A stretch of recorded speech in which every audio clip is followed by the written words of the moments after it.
lights are off and away they go. Extremely loose. He's managed to hold on and they get. He missed the complete that. He's crazy stuff. Side Freitas is on the grass on the infield for 4. He slides through. He tags Richard.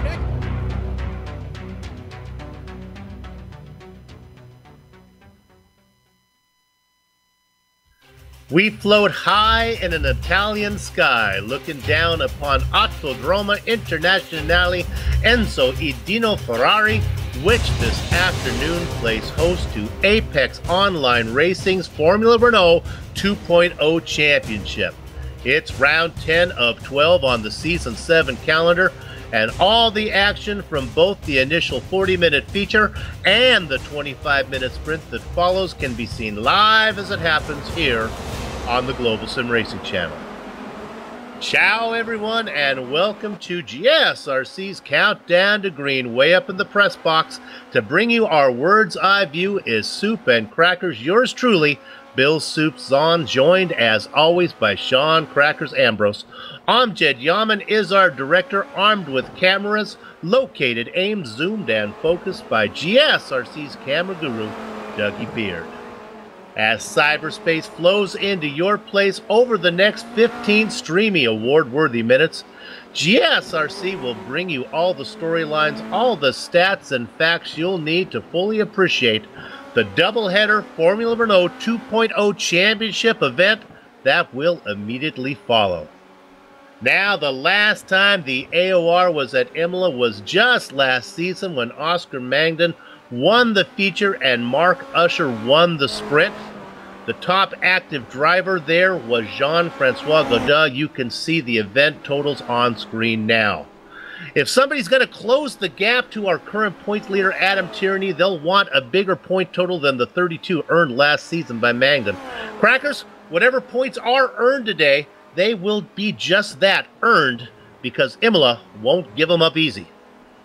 Good afternoon, Soup, and we are at Autodromo Internazionale Enzo Edino Ferrari, more commonly known as Imola, after this little town here in Italy. Yes, located 50 miles east of the Ferrari factory in Maranello. Imola is considered Ferrari's home circuit and is named for the company's founder, Enzo, and his son Dino, who died in 1956. They built the track in 53, and the original layout was terrifyingly fast. It was 20 years before safety concerns forced track modifications, including the omission of Variante Bassa and a tighter Variante Alta. Now, the current layout is a challenging mix of straightaways, high-speed curves, and medium and slow chicanes.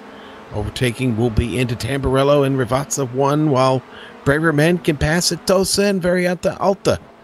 Now, the total number of quarters stands at 17 over this narrow 4.9 kilometers, that's 3 miles, of traditional asphalt surface.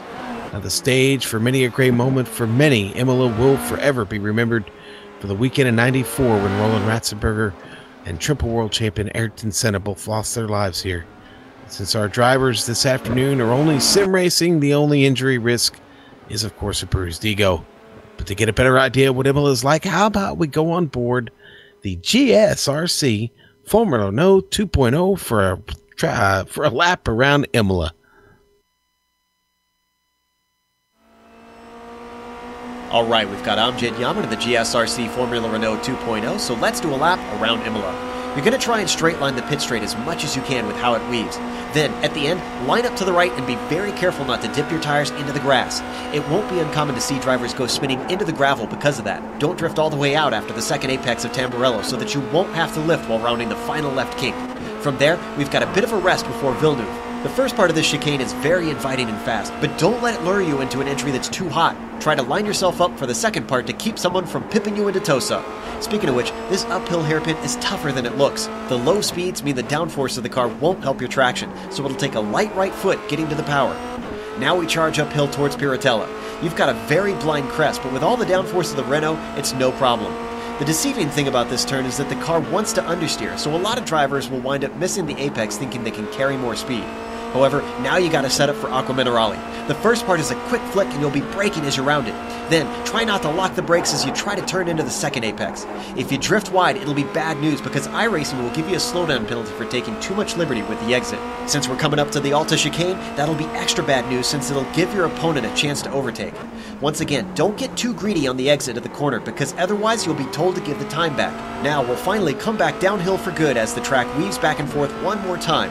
We're coming up to Ravazza, so let the car slide over to the right, then straighten her out and throw out the anchors. The downhill entry will make the car want to push wide on the first apex, but you really want to make sure you execute well on the second apex. This is the longest acceleration zone of the track coming back to the front stretch, so a bad run off the corner is going to leave you very, very vulnerable. Hopefully that's not the case, so as we come back to the line, we finished a lap around Imola.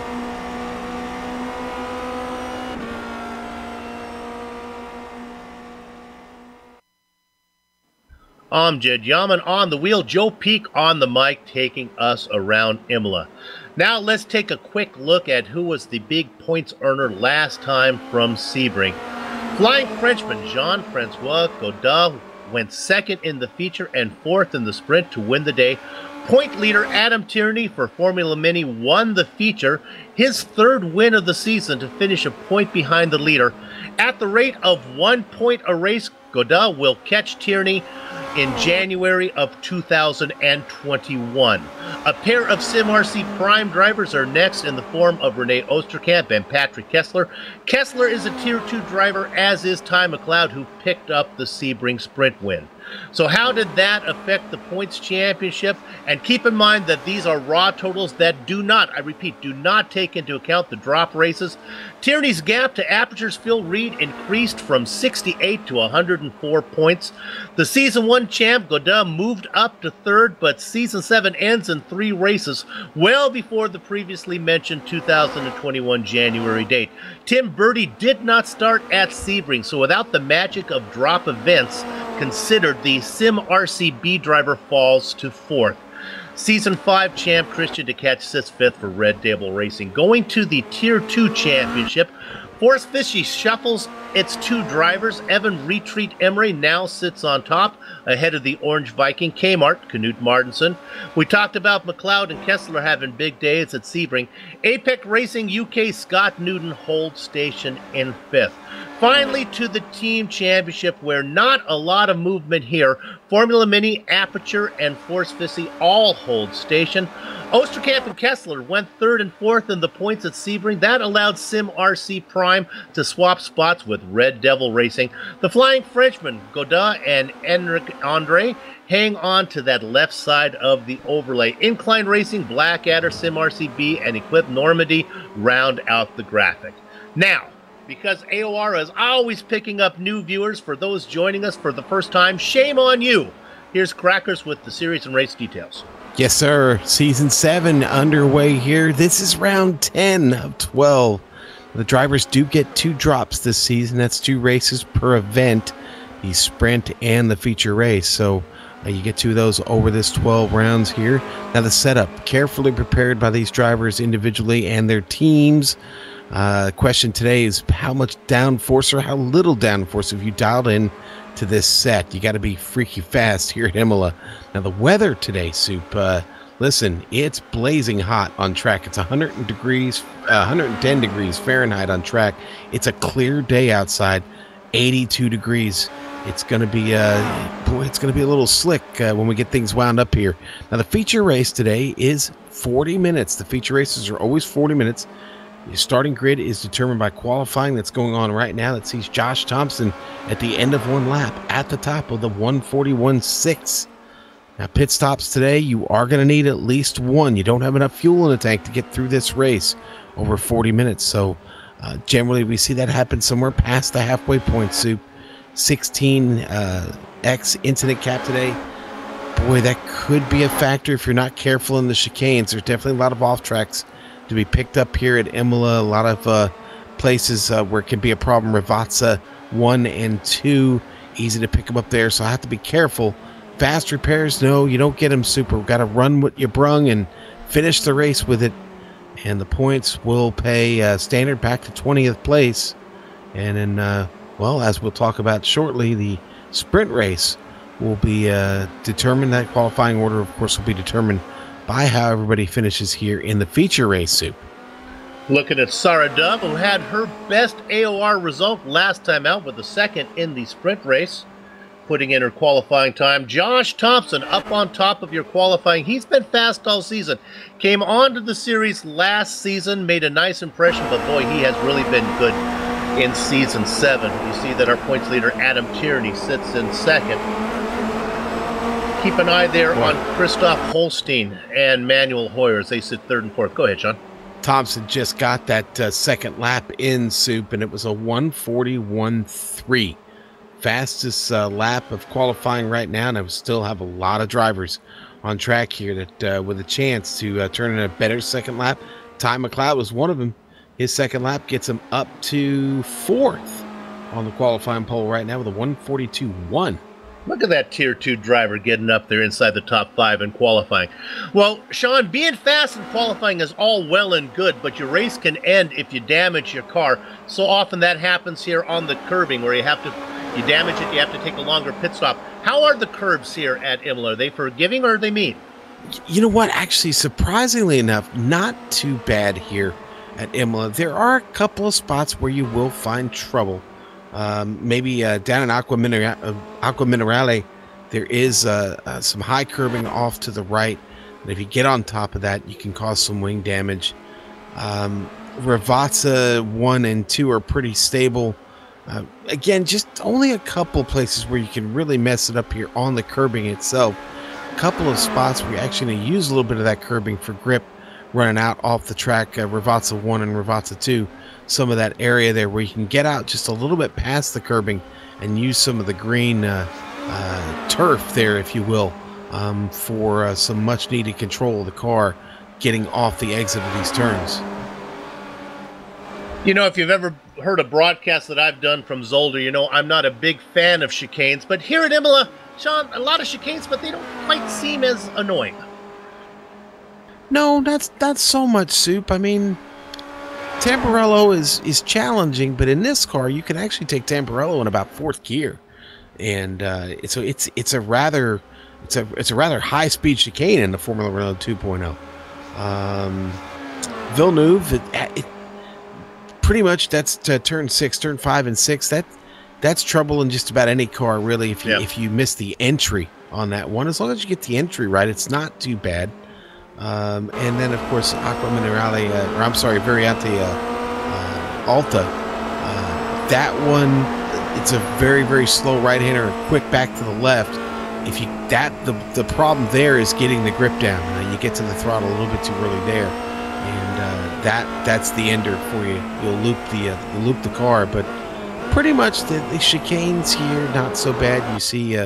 Liberish Morris, he was coming up the hill there. Tim Bertie now on screen. Looked like he was going to dive into the pit lane there, Soup, and then said, "Nah, I'm going to keep it on track." Is that main straight long enough where they can get a draft in these Formula Renaults? Yeah, certainly it is. Yeah, and the only problem is that you got to be close enough to make that draft work, right? So you're both going to come screaming off of Ravazza 2 and setting up the very, very long front straightaway of this track. You've got to be able to get in the toe and get in it quick, because anything out over about half a second, and to be honest, you'll not have quite as good effect on that. You'll start catching that car a little bit too late down the run, fighting down into Tamburello. And folks, remember, with all these chicanes, there is an incident cap. It is 16x. We've seen drivers blink away into the twilight zone before. Pit lane, kind of interesting. It is on the outside of the track, very much like Watkins Glen or Montreal. Pit stops always very important. Qualifying is done, and with a large field, I think we can probably pretty much go to the grid. It may shuffle around a little bit, but with a large field, we want to make sure, and a standing start, that the commentators get their GSRC commentator bonus for getting all the drivers mentioned. So let's go ahead and put that up right now. Your front row is going to be Josh Thompson and Adam Tierney. All right, row 2 going to be occupied by Mark Usher and Christoph Holstein. Patrick Kessler and Kerry Nolden make up row 3. Row 4, Hugo Cagné and Daniel Morris. Bottom of the overlay, Ty McLeod and Christian DeCatch. Manuel Hoyer, Francois Godin will start in 11th and 12th. In the Baker's Dozen spot is Scott Newton, flanked by Harrison Finch. Okay, and then we've got Eunice Fastamaki in 15th. Lauren Sudden Strike Direct in 16th. Always fun to watch, Jeroen de Quartel in 17th, inside of Kmart, Knut Martinsen. All right, row 10, Evan Imre and Andrew Greenhall. Hidden Blackjack is the hot rookie Lubomir Morris, Alexander Mariloso in the double duck spot. Okay, and I'm sorry, I lost my place there. It's now time for the bird. Yes, start up there in 23rd, row 12, and Yuri Moshak. Sorry, okay, Soup. That's all right. We go to Tim Birdie. Welcome back after missing last round. Stefan Larkamp in 26th. All right, I'll get through row 14 clean here. Casper Thrawn and Alexander Waldo. Last car to put in qualifying time of Tom Van Helmen. Renee Osterkamp did not put in a time in 30th. All right, row 16, Phil Reed and Bruno Dometer, and then Silvio Hurt will start all the way at the back here, this 33-car field today. Full disclosure, I did not do my homework to see if there were penalties for Osterkamp and Reed. One would have to imagine maybe they were, and that's why they're sitting back there. They maybe were not allowed to qualify, or perhaps they just didn't get in a clean qualifying lap, but that would really be a surprise. Right now, let's focus our attention up on top to the man on the pole. It is Josh Thompson. And then the man in leading the points race, Adam Tierney. This is round number 10. This one and two more after this for season number 7. Tierney looking to pick up his first championship. Mark Usher, always fast, sitting back on the inside of row 2. Qualifying times, a 141.3, a 141.5, a 141.7. 0.2 of a second separating the top 3 drivers. Christoph Holstein outside of row 2. Always fast if you can get in a good first lap. The engines begin to harmonize. Gather up the chickens, take cover behind the cows, because the horses are out of the barn. And it is Josh Thompson leading them down into the first corner. Adam Tierney, Mark Usher drops into third. The yellow car on the inside making a move. That is Patrick Kessler. Can't get it done, so fourth place is secured by Christoph Holstein. Kessler drops back to fifth. Boy, everybody makes it through the first chicane nice and clean. Now we'll get down to Villeneuve. This is a little left-right combination. Everyone makes it through that. They are single files. They head down into Tosa. This is the sharp left-hander. Again, single file through here. A little side-by-side farther back in the back. One car that gets pushed out a little bit. That was Andrew Greenhall, but he's able to gather it up as he races in 19th. So far, everybody's still clean. They work down in Peralta. Paratella, let me excuse myself there. I went back to my skateboarding days. Oh, we got one car off. Back in Paratella there. It's Phil Reed off the track. He gathers it back up. No damage. Reed racing well in the back now. Most of the field going through 11 and 12. So far, very clean on this very hot day here in Italy. Josh Thompson out in front, Tierney following him. They continue to race in the same order that they qualified in. Oh, we got a spin. It's a big car. It's that blue machine. That is Mark Usher, qualified in third. Boy, in front of just everybody right there. I don't think he got any help here on the replay, Soup. You'll see. Looks like he just lost control of it getting down in there to the turn. Lucky for him, everybody gets by and he gets back out on track. We come back live as we look at Usher. He's fallen way down to 19th. And there's another one. Oh, we have a car. Manuel Hoyer made contact. This is with Daniel Morris. Hoyer gets bumped off into the beach. It's Morris in the red car. Hoyer, you see right there.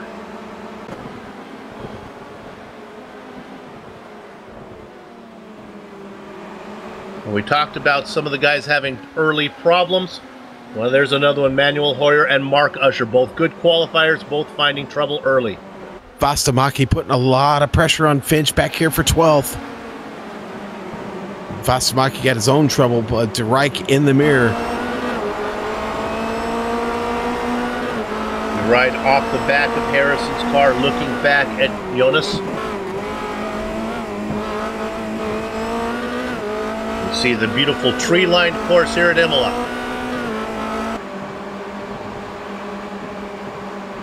Your hard charger right now in 24th position. I believe it is, that would be Tom Van Helmen. Helmen in a mix right there. You look at him, he's racing. He's got Tim Birdie ahead of him. That's a nice little battle for 25. Like, look at this one, Sean. Let's go up to 20th. This is Miraloso being challenged by Mojak. Mojak making the move to the inside. Let's see if he can get it going into one. It's going to be a matter of playing chicken. Who can break later? Mojak takes it in deeper than beatnik poetry, and he gets it done. Larkamp drops back to 27. Look at, here comes the yellow car now. That's Tim Birdie. What a great battle going on here. Van Helmen now looking to make a move on Birdie, back for 23rd. This is what you get in an AOR event, racing all the way through the field. Soup, let's move up to 8th. 7th, actually. Holstein just getting by Christian to catch. Holstein still trying to hang on to it. To catch, trying to battle back. Here's John Francois Godin. Involved in this now. Intense battle. There's a battle for first. All that going on behind the battle. We thought Thompson might be able to run away with it, but that's not the case, as Adam Tierney is right behind him.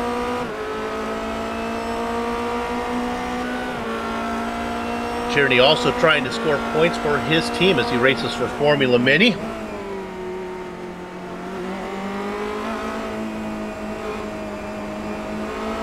You see him stalking about a car length back. Let's stay on this now as they head down the main straight. I think he might have a chance to make the move. Oh, we're going to go away from that. Oh, right in front of DeRike was Vastamaki. Looks like he might have got into it with Harrison Finch. Well, he did, and it looks like there was a bit of netcode involved there between him and Finch. But Vastamaki gets tangled up with Lawrence DeRike there, and they're both stuck in the middle of the track. Lots of cars coming through. Yeah, Vastamaki's car just bites to the left. I almost wonder if maybe he got the tires off onto the curbing when he was under braking. Watch this car just bite. Just turns right into Finch. And Finch's car doesn't even move, Sue. Yeah. Like I said, it seemed like there might have been a little netcode involved with that. Something screwy there. We are back live. Meanwhile, as we look there at Vastamaki now falling down to 29th. Let's go back up to our lead again. This is where things are heating up. Adam Tierney is stalking Josh Thompson. Oh, he has a great run out of Aqua Minerale, and sure enough, he's going to get... No, that was such a great run because Thompson got to slow down. He has to surrender the spot.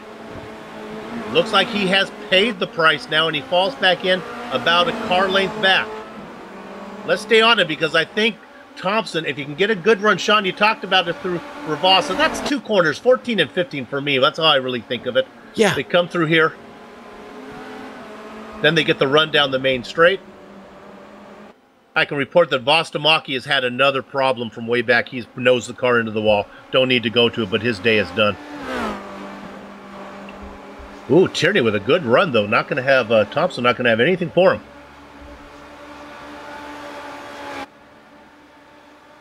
Yeah, and that's critical to getting a good run down the straightaway is how you get out of Rivazza there. You mess that whole complex up, and it destroys your run down that front straightaway. Sean, these are open setups, and I know they have different setups for qualifying. Not always the fastest car, the fastest qualifying car might not be the fastest one to race with. So it looks like Tierney's got a good race setup. It certainly does. Oh, yeah, Andrew Greenhall. Yeah, it happens to him out of Tamburello. Looks like he just missed the entry there. He got the entry right. It was sliding off on exit, actually. The rookie was having a great run. He was up 7 positions, started 20th, made his way all the way up to 13th. Before that happened, now he's fallen back 2 spots farther than he qualified into 22nd. Oh, and there goes Manuel Hoyer. Wow, they're sliding off all over the place, and it is. Hoyer winds up in the tire barrier.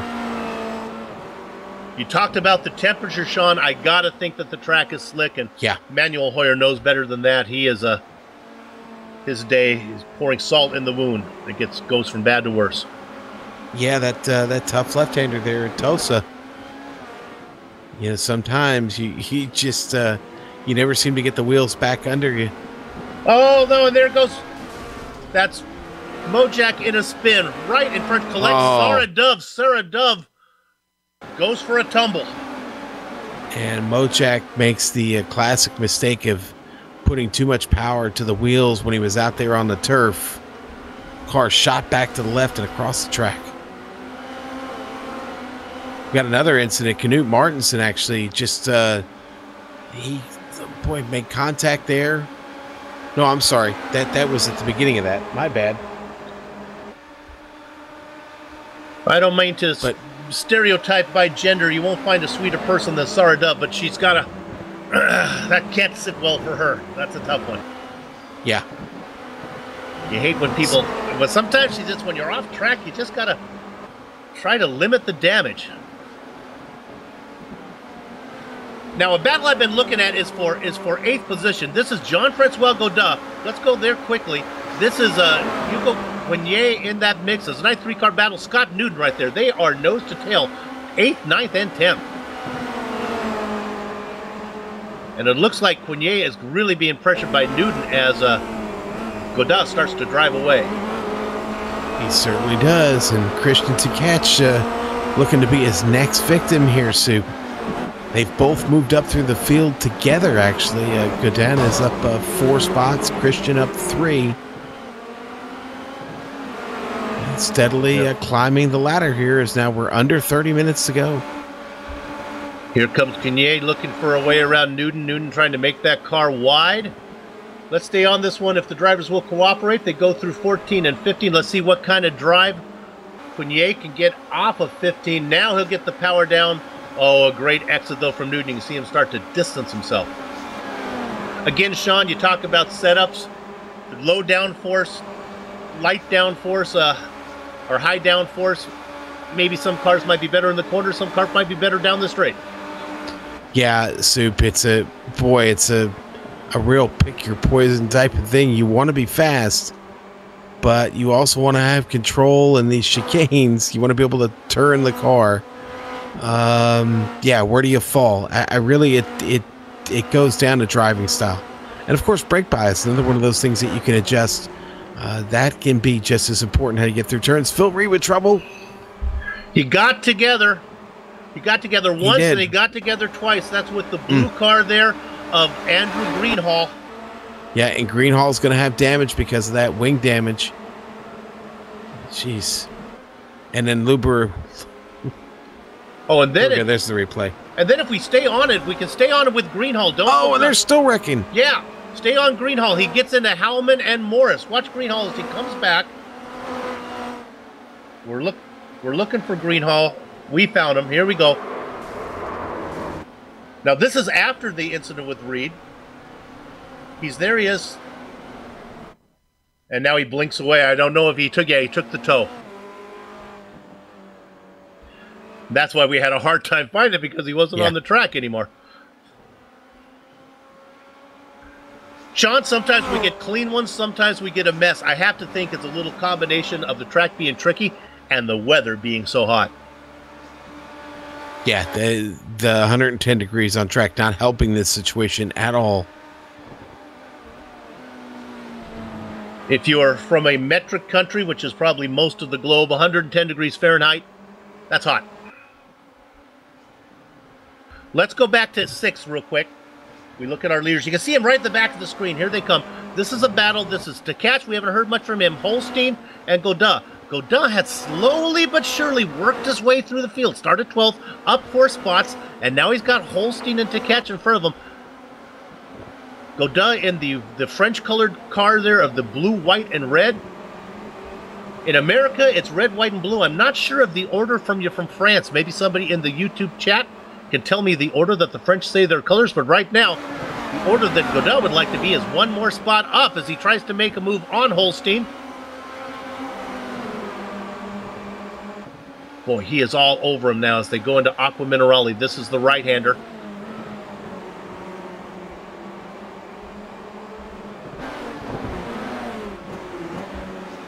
Phil Reed has put his car in the pits, and now he's brought it back out after his incident. Godin still looking his way around. We're getting reports that it is officially blue, white, and red are the order that the French say they're. So, got to drop back to the battle for 14th. Right now, Rene Oosterkamp's got Knut Martensen in his grasp.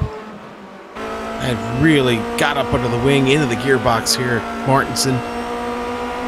Remember, Martensen, one of those drivers that was not able to put in a qualifying time for whatever the reason. Either he wasn't able to get in a clean lap or he was serving a penalty. I apologize for not doing my homework on that one.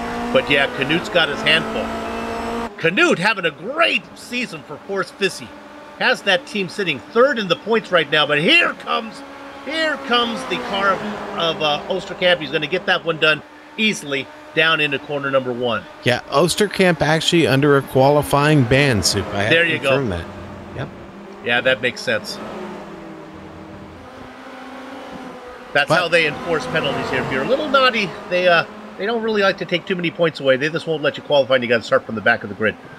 Yeah, and for his trouble, he is now in 14th, and that's 16 spots up the track there for him. I'd say things looking pretty positive. He's reeling in Tim Birdie now. Let's look at this third place battle again. This is Thompson, who's fallen back into the clutches. We haven't talked much about these guys. Kerry Nolden and Patrick Kessler. Kessler having a great Tier 2 race from him as he sits 5th. He's our top Tier 2 driver right now. He has a little bit of trouble there making that corner exit. Nolden in 3rd and Thompson in 2nd. Thompson has fallen back behind Adam Tierney, which is once again driving away. 3.5 seconds ahead. Go ahead. Godin just got by Holstein up to 7th, but no. Holstein keeps fighting back here with Scott Newton attached to him. In Ravazza, look for these 3 all to be moving down the front straight here. I think the fastest car out of those 3 might be Jean-Francois, as he might be able to pull away. Watch that back behind. Here comes Newton. Newton has a good run. Look at the defensive line that Holstein takes. Now he moves over. He opens it up. Oh, no. And here comes Holstein. Had a great run on Godin. I thought we were going to 3 wide into Tamburello. That was can't do that. Yeah, these guys know better. But look at the car behind. Here comes Newton. Man, he is working to the right, working to the left. Oh, and now he gets a little bit loose. He gathers it up. That's going to take him out of that battle. He's got a big cushion back to Mark Usher. Doesn't have to worry about that one. But that's a little bit of breathing space for Holstein.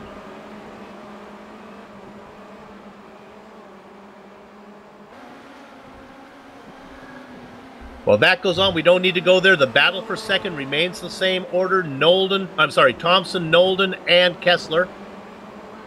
I think we better go to second real quick. Nolden had a great run out of Aqua Minerale, and now he's side by side. They go into Alta. Not going to be able to get it done there. And darn it, Sean, that might be a case where he forced the issue sooner than he needed to. Maybe if he would have sat back, he might have had a run through Ravazza. Soup. Big trouble for the rookie Harrison Finch. I hate to see it for him. Looks like it was out of Piratella? And that means 2 of the 3 fouls have had trouble, with Bird having trouble, and now Finch. The only one left out there that make the Audubon Society happy is Tim Birdie.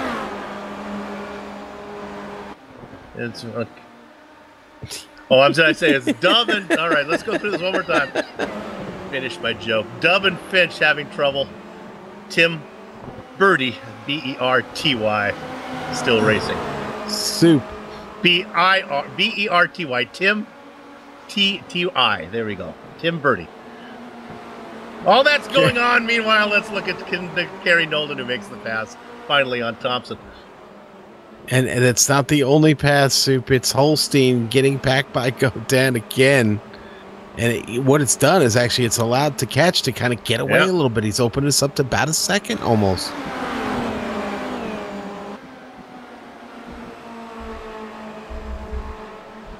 Now with Nolden getting around, as we look there, we're looking at Thompson. With Nolden getting around, he might be faster. Thompson now to third. Kessler is in there. Look what Ty McLeod has done. He's right in that mix as well. It's a nice, I think maybe a 3-car train now led by Thompson. Once again, all this going on behind Adam Tierney. Somebody needs to check his luggage for towels because he has checked out. 6 seconds ahead of Gary Nolden.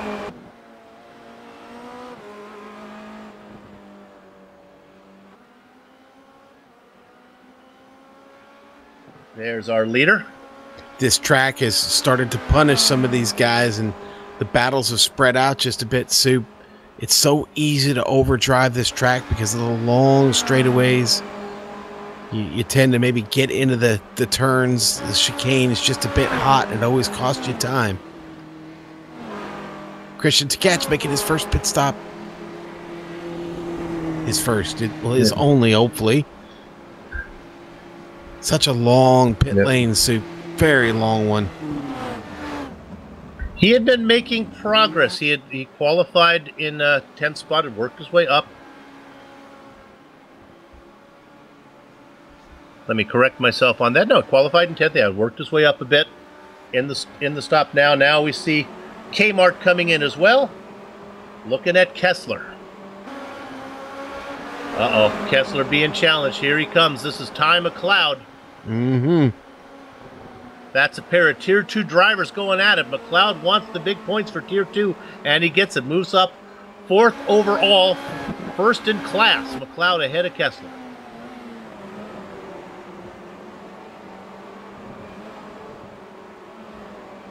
Scott Newton is in and out. It looks like Newton is out in front of, if my timing and scoring is right, is out in front of Tkach. Yeah. Let's see. Oh, my goodness. Look at Tkach had a 19-second pit stop. Yeah. Yep. I think he got nipped for speeding there, Soup. Usually a pit stop is about 5 seconds. A pit stop penalty is 15 seconds. 5 and 15. Do the math. How about 19.8? That's what Christian Tkach's stop was.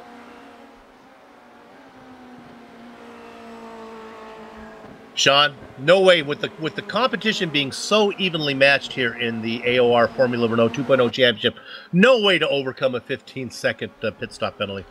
Man, Day. Good luck. Good luck. You can hang your hat on the fact that you know that there is a sprint race and they'll invert the grid. We look now at Retreat, Evan Emery coming in, the Rolling Thunder.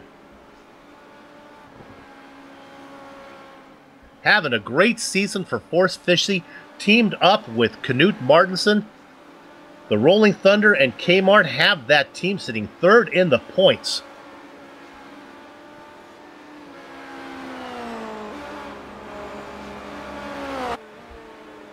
Knut Martinson also in the pits as well.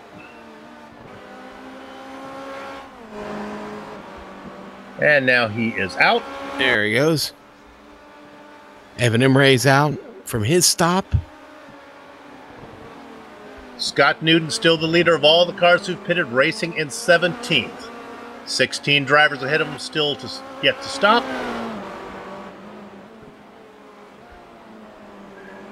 Adam Tierney leads it. Kerry Nolden and Josh Thompson make up your podium. They are separated by a fair amount of distance. Not a lot of racing going on between there. Ty McLeod and Patrick Kessler. Yep. Round out your top 5. Kessler doing a pretty good job of just staying with him right now. Holstein back here in 6th.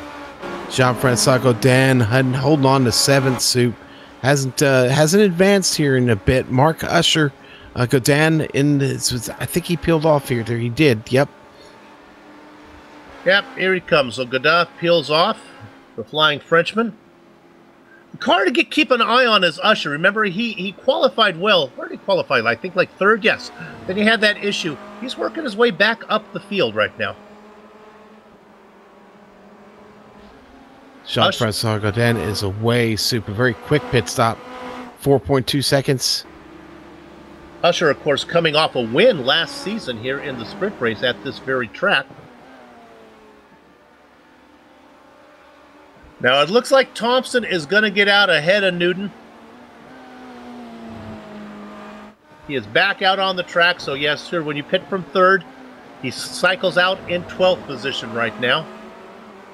Next driver behind him is Jean-Francois Godin, who has made that stop.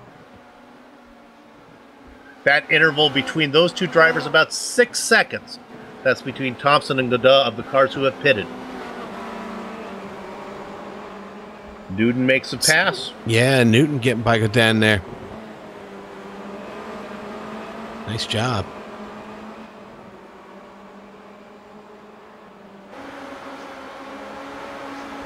We look at Scott right there. The Apex Racing UK driver. Teamed up with Peter Berryman this season, but Peter doesn't show up enough to really get Scott the points he would hope for. I got to talk to Newton's agent, though. That's a good, however he got those two to team up together. Well, it's not really a battle for position at this point, but Alex Merloso trying to hold off Josh Thompson right now. Of course, Thompson's got that pit stop in, and he's going to get by Merloso. Merloso happy to let him go there. I'll tell you what, Merloso's car, the rookie, the Frenchman, still looking good. He's still got great pace suit. Thompson gets around him. Now up to 11th. Remember, Merloso would not be given the blue flag there. He would be racing. I wonder if maybe the car might be a little faster since Merloso hasn't stopped yet. Since car's a little lighter, might be a little faster than normally would be. I'm thinking so. Yeah, I'm with you, Soup. I'm thinking so.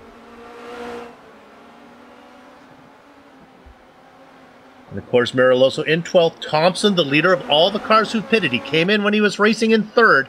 We'll see how that cycles out. Let's look at Thompson's stop. Was it a good one? Anything to worry about? Nope. 4.5 seconds. That's normal.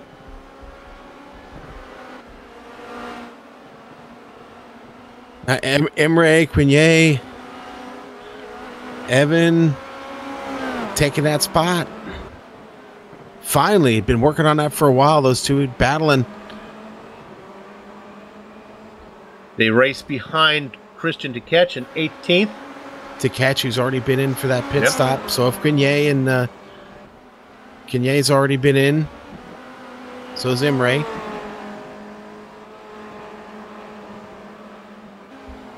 Still waiting here with just 14 minutes of racing to go right now. We got to figure that these tanks are getting pretty light. Hugo Quinier with a little bit of trouble, got a little loose. There's the familiar yellow paint scheme of Rene Oosterkamp bringing that car in. Oosterkamp was racing in 7th position before making that stop. Stops are really fast here. No tires. They come in, they stop. Now he's starting to roll. Coming up on Oosterkamp, Merloso gets by him, but Merloso still has to stop. Newton's going to make it by, though. Looks like Oosterkamp's going to file out right behind Jean-Francois Godin. Let's see if he can get out before him.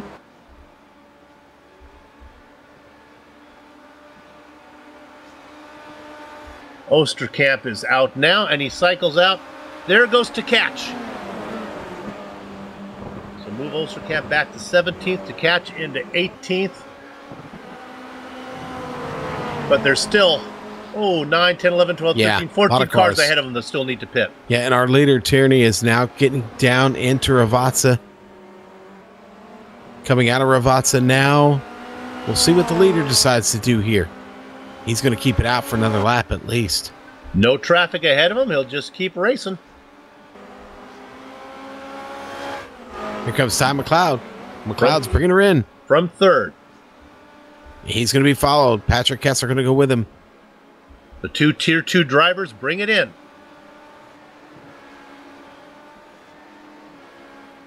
Tim Birdie coming out of Ravazza right now. Let's see if he decides to go in.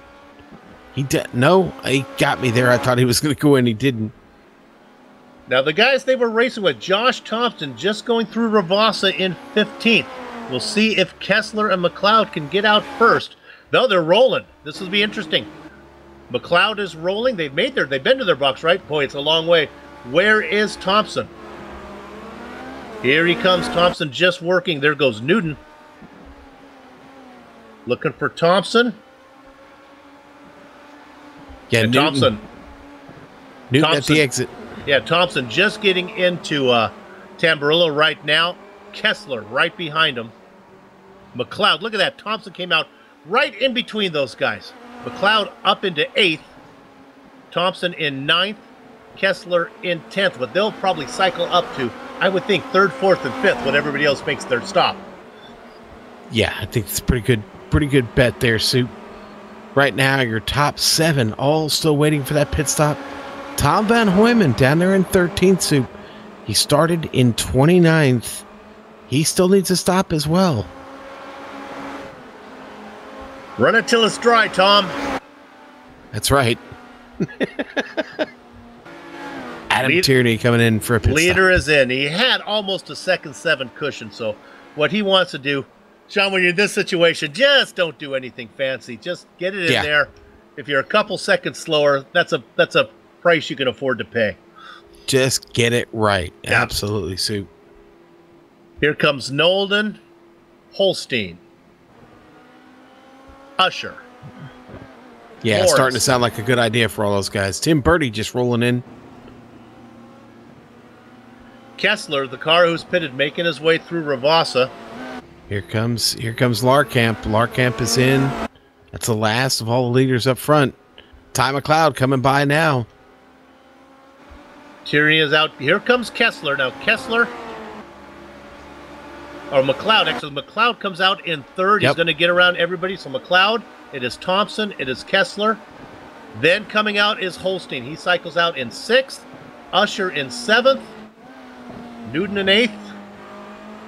Godin in 9th, rounding out your top 10. Well, it's Tom Van Hoyman.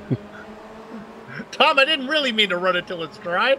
He's the last car to pit, racing in 10th right now. 27 cars on the lead lap, the last car being Jeroen de Quartel. Go ahead, Sean. You know what? Ty McLeod with a great pit stop, but boy, he's got Thompson right behind him, and Thompson's bearing down quickly here. Gonna have to be careful. Aqua Mineralia, man, no fun. Not a lot of fun at all for any car. Looking off the gearbox of McLeod, back at Thompson. McLeod, of course. Oh, did Thompson maybe get another slowdown? As he's fallen way back now. No, maybe we're okay.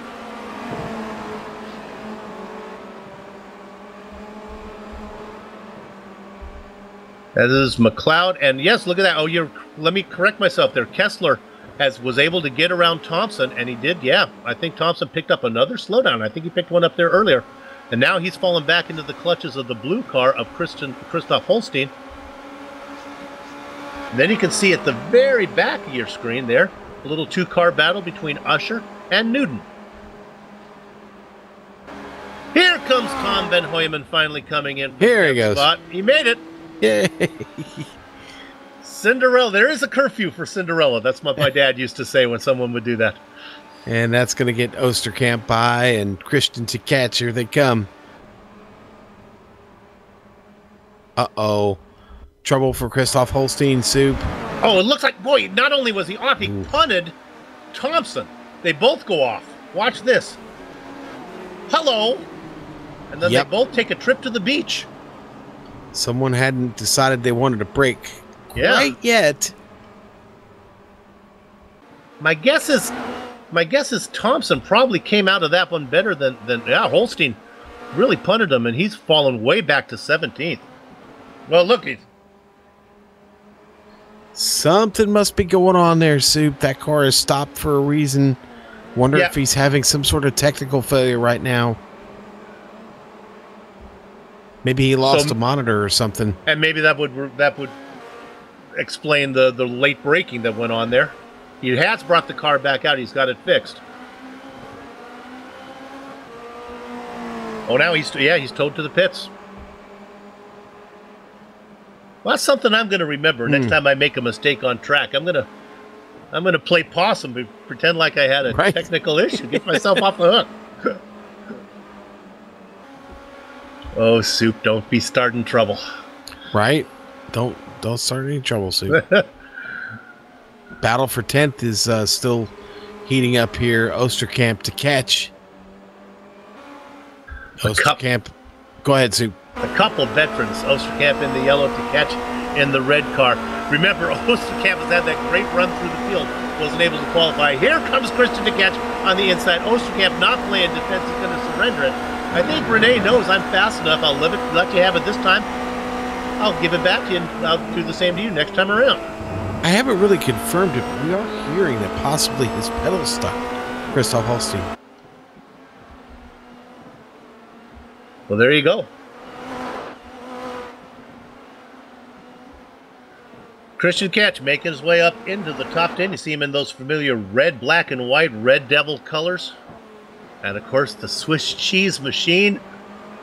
That SimRC car back there, the yellow one of Renault Osterkamp.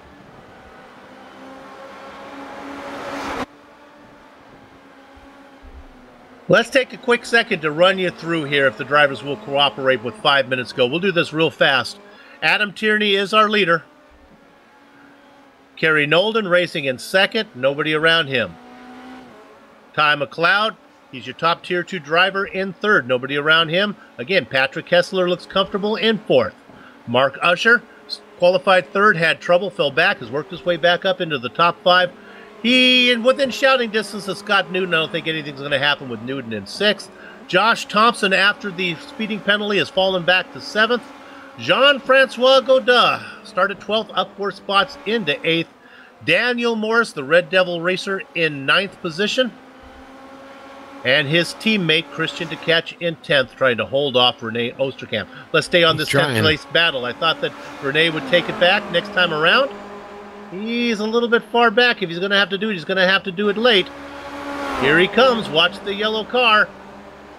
And he gets there, but too late. Yep. I talked about that earlier in the pre-race. If you really got to have a great run out of Rabazza and be right there on him to really finish the move off when you get towards the end of the straight. We'll stay on this battle. It's the best one on the track right now. The start-finish line is about halfway down the straight. There is enough room, if you can get a good run off of Rabazza, to actually get the driver and maybe make a pass before you get there to snipe him on the very last lap. This is the battle for 10th between 2 veterans. The red car of Christian to catch, the yellow car of Renault Osterkamp.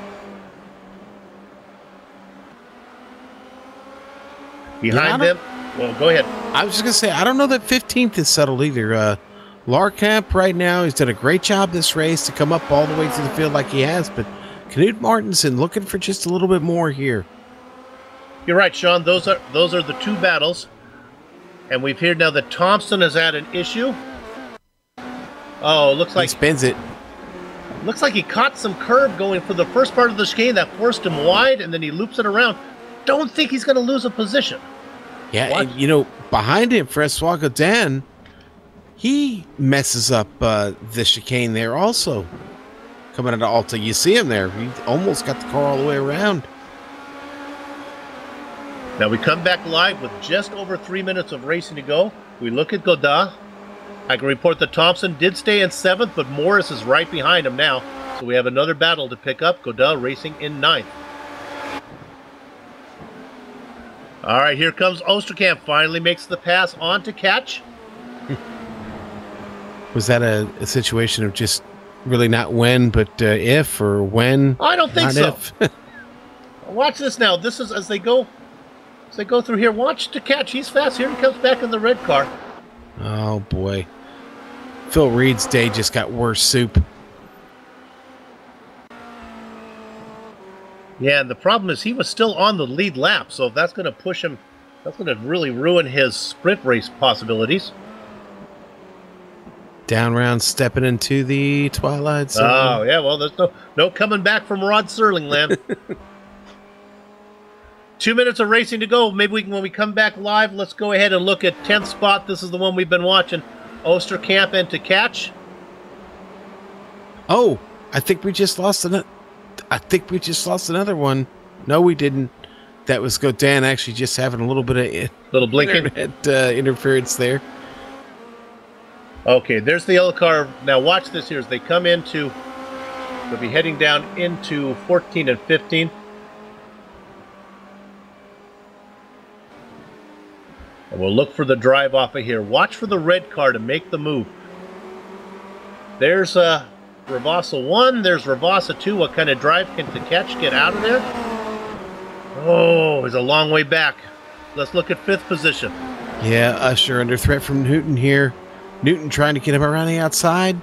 Not having it. That didn't work. And meanwhile, Oosterkamp had nothing. To catch had nothing for Oosterkamp. I don't think we're on the white flag lap yet. I think we still have one more to go after this one.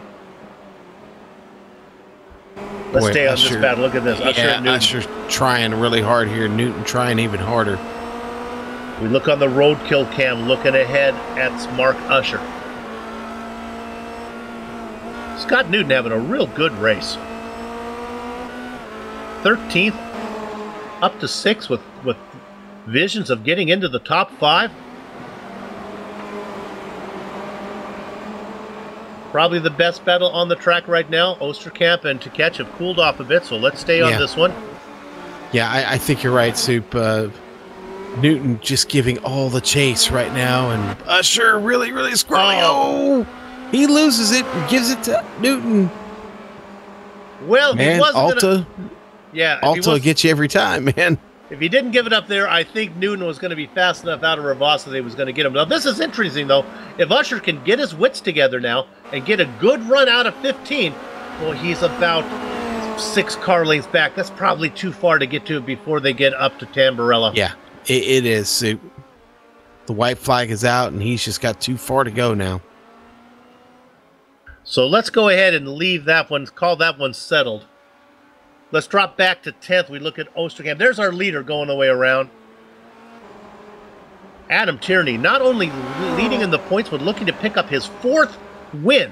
Now we look at Oosterkamp. Looks like Oosterkamp and Tkach have settled that one. The other one we were watching was that Larkamp-Martinson battle. Looks like Martinson's got the best of that one as he comes across about just over a second over Stefan Larkamp. Nevertheless, Larkamp with a nice run. Another rookie we look forward to seeing more of next season. 24 cars on the lead lap. We have never really talked much about Casper Thron. He's a minute and 21 back. If he wants it, the pole position is there in the sprint race.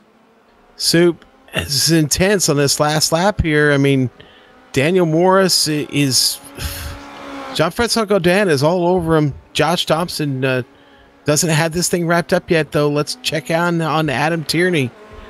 Tierney working his way through Ravasa 1, now through 15. Now he's just got nothing but clear track ahead of him. Give the feature race win. Number 4 on the season to Adam Tierney. Let's jump back to that battle you were looking at, Sean. Well, Godin gets by Morris. Working on trying to pick up Thompson here. I don't think he's going to get him. Thompson seems to have it pretty well settled just behind them. To catch digging, trying to get this position away from Rene Oosterkamp in front of him. I think the start-finish line is just going to come a little too early for it to catch, as Oosterkamp is going to get there, as Oosterkamp comes across in what will be 10th position. To catch finishing just outside the top 10. Let's see. Here comes Martinson in 12th ahead of Stefan Larkamp. Let me correct myself. It's going to be 14th overall, I believe, for Martinson. 15th for Larkamp. We've got Waldo and Merloso back here fighting for 20th or 19th, actually. This is a real fight. Oh, no! That was Waldo getting really loose there. It's a drag race now. Waldo has a little bit shorter line as they go through 17, and I think Alexander Valdo's going to get that spot ahead of Alexis Mariloso. That was for 19th and 20th. That's a good race, Sue. Yeah, De Quartel comes ahead of just ahead of Morris. And sure enough, Casper Thron brings it around in 22nd. Well, Sean, we're getting to the end of the season. I've been talking about it all season long. Let me ask you, what's the best part of any doubleheader event? Hey, it's the break between the races. It's the perfect blend of a post-race high and the pre-race jitters. Oh my gosh, not only does he know when, he knows why. What we're going to do right now is take a short break here on the Global Sim Racing channel, but we will be back to run down the entire finishing order of the feature race that you just saw, talk to a few of the drivers, and then get all of our ducks in a row for the sprint race that will follow shortly. Back in a few.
Welcome back to the Global Sim Racing channel's coverage of Apex Online Racing's Formula Renault 2.0 Championship, Round 10 from Imola.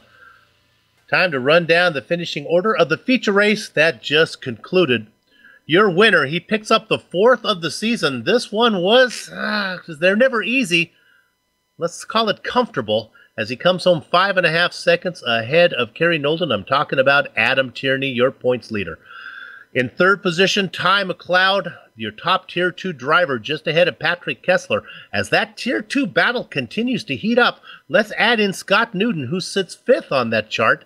He comes home 5th overall, 3rd in class. 6th position, Mark Usher, who's qualified 3rd, had trouble, fell back, and he salvages that run. Josh Thompson, a bad pit stop, puts the pole sitter down into 7th. Jean-Francois Godin up 4 spots into 8th. Daniel Morris, 9th, just ahead of Rene Osterkamp. Sean?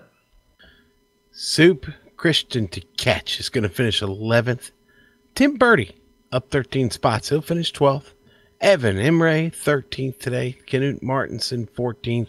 Stephen Larkamp, how about that rookie there? Gets up 11 spots into 15th. Manuel Hoyer, 16th. 17th. Going to go to Lawrence. Sudden strike to right. 18th. Tom Van Hoyman. He's up 11 spots to get there. 19th. Alexander Waldo clipping Alexis Merloso there at the end to take that 19th spot. Alexis going to settle for 20th, Soup. Hidden Blackjack, it's Jerry Mojak. The double duck spot goes to Lubomir Morris. Jeroen de Cartel in 23rd. Last car on the lead lap, and pole position available for him in the sprint race if he chooses to take advantage of it, and that is Casper Thron. Then we get to the guys who had trouble. Former champion Phil Reed, 4 laps down in 25th. Hugo Quinier in 26th position. Christoph Holstein and Silvio Hurt go 27th and 28th. A pair of fouls go 29th and 31st. Harrison Finch and Sarah Dove, they bookend Andrew Greenhall, who comes home in 30th. 32nd position, a friend of the show, Jonas Vastamaki, and I don't believe Bruno Dometer actually went to the grid. So there you have it. 32 cars took the grid, 32 names we've ran through. Did anyone decide to come in and talk with us today, Sean? I guess not. I don't think so, Soup. They've left us. Well, then let's go ahead. Let's go ahead and look at the starting grid in reverse order, and let's back up and look for a driver, a big-name driver that's going to start up front. The first one I see is the man who qualified in 17th, Jeroen de Cartel. He's going to be starting on the outside of row 1. Yeah, he is, and boy, that could be very advantageous for him. He could keep it up there. He's got to avoid making a mistake, though. I mean, it's easy for me to sit here and stay. It's easy for me to sit here and say that. I don't have to drive the track. I drove it yesterday in practice with these guys, and you know what? It's easy to make a mistake here at Imola. I know it. For some guys, it seems like a bit of a layup, but I think this track is anything but. The trickies, the chicanes are very challenging, very tricky. Tosa is a very, very tough hairpin down there in 7, and getting Aqua Minerale, I think we haven't talked about that enough. You're full speed down that hill, down into turn 10, and you've got to get that car turned there to the right and then up the hill to another chicane. It's a very, very tricky part of this circuit, and only the best get through that with ease. Cortel has now been tasked with starting at the front, and it could be a very short, very bountiful race for him, but he's got to keep it clean to get it done. Another driver to keep an eye on is Manuel Hoyer. He qualified 11th for the feature race. He'll be starting in 9th for the sprint. Now, unlike when he started in 11th, where he had all the big names in front of him, this time the drivers will have in front of him maybe not as auspicious. Casper Thon, Lubomir Morris, Jerry Mojak, Alexis Moraloso. I kind of rushed over Lubomir Morris, but even though he qualified 21st, that guy can race. He's the rookie. He'll be interesting as he's going to start on the inside of row 2. Yes, he is. And, Soup, another driver I think we might be overlooking and haven't mentioned, maybe because he's a rookie, but we're going to get a chance to see what Lubomir Morris has got sitting up front. He's no slouch when you look at his I rating, his license class, and a little bit of his history of driving. Boy, he could surprise us all today, maybe snatch away a win here at Imola. And Stefan Larkamp started 26, went through 15. He was able to pass all the guys in front of him. So he has 20 minutes to do that again. There's a guy who could be interesting to watch. Well, that's why you want to tune in for the sprint race that's going to be coming up very shortly here on the Global Sim Racing channel. What we'll do right now is take another short break, but we'll come back to get all of our ducks in a row, and we'll bring you that event. Don't go far.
Welcome back to the Global Sim Racing Channel's coverage of Apex Online Racing's Formula Renault 2.0 Championship, Round 10 from Imola. The feature race is in the book, and now we get ready for the exciting sprint race. Sean, what's this all about? Soup, it's all about the action, buddy, for the next 25 minutes. We're going to be inverting this grid based on the finish of the top 24 cars that all finished on the lead lap in the feature race. Soup, did you hear me? 24 cars. Woo! Yeah. So you won that race, and now you got to get through 23 opponents to get back to the front again. Good luck. Now you're not going to need a pit stop here. We've got enough fuel on board. Your setup is good. Now, what you do have as an option to you is a fast repair if you need it. I will tell you here, though, that if you got a tow from somewhere at the back of the track here and come all the way in for a fast repair, you've lost way too much time to compete for a win in this race. So even though you've got the fast repair, I don't know that it's going to help you much today. Now, the incident cap 12X, now we did see a car disqualified, but maybe 12 will be enough to get it done. We'll see. These guys are well aware of that, and I'm sure they'll be on point. Now, the points pay just a little bit less in the sprint race than they do in the feature, but big fun ahead, Sue. And we show you that overall total at the beginning of all of our countdown to greens is who was the overall winner for the day. Adam Tierney, right now he is your points leader as he has won the feature race, but he needs to follow that up with a good result in the sprint. That doesn't necessarily mean he needs to win, but he needs to avoid trouble, Sean, and if he can't get a win, top 5, even a top 10 is pretty helpful. Yes, sir. Yeah, hey, you salvage what you can here. The only 2 races left after tonight, so get what you can, as many points as you can grab here. But this is a big one, man. I mean, really, you're running out of time to score maximum points. As we keep looking, I guess Adam has not made it into the server yet. Looking at Tim Birdie, he has a win already this season. He races for SimRacing Racing. There are 2 of those. He's what's called the B team. That familiar yellow with the black highlights. Just to follow up on Tierney, his season started by being consistent, where he was just putting in top 5s and podiums and top 5s. The last half of the season, he's been on fire now, as he not only leads in the points, but he's leading in the wins as well with 4. We look at Jean-Francois Godin, the Flying Frenchman. Godin, a former champion from way back. And of course, the AOR has been around not only for the 7 Series here in the Formula Renault, but they also raced the Pro Mazda for 5 seasons, so there have been 7 champions crowned.